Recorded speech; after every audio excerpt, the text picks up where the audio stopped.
پچھلے کئی سالوں سے مولوی سڑکوں پہ شور مچا رہے، نمو سے صحابہ بل پاس ہونا چاہیے۔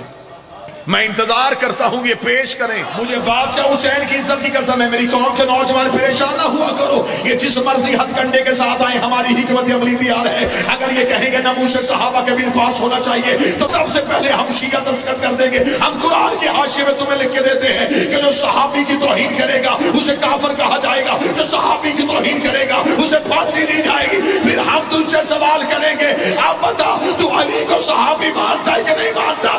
اب جو شام میں علی کا بھونکتا رہا ہے اسے کب پھانسی دو گے؟ امت سرکار دو عالم یاد رکھے آئے، اس ایک آنکھیں اللہ 8000 بلب دی پاور رکھی ہے تے 8000 بلب دی پاور دوئی آنکھیں رکھی ہے۔ اور ملتان آلے 16000 بلب جو بلے 60 سال کتنا بل آیا؟ وہ بندیاں تو 3 دیاں دا نہیں پہ بھریندا تے 60 سال دا بل آ جاوے۔ آؤ سارے رل کے اس علا کل شین قدیر تو پوچھئے تا صحیح، ایڈی وڈی نعمت عطا کیتی ہے جس دی نہیں اس تو پوچھ۔ ایک آنکھیں 8000 بلب دی طاقت اور دوئی آنکھیں بھی 8000 بلب دی پاور۔ میرا اللہ اس دا کوئی ٹیکس، کوئی اس دا بل، کوئی اس دا ہدیہ۔ خالق دا آواز ہے محمد تو پوچھ، جب محمد مصطفیٰ دے منبر دے سامنے جاؤ تا حسنین دا نانا فرما رہے بس کوئی اس دا ٹیکس تے اس دا ہدیہ نہیں، بس ویکھیو جڑا مدینے والے نو چنگا لگدا ہو، سنیو جڑا سن چنگا لگدا ہو، بولیو جڑا سن چنگا لگدا ہو۔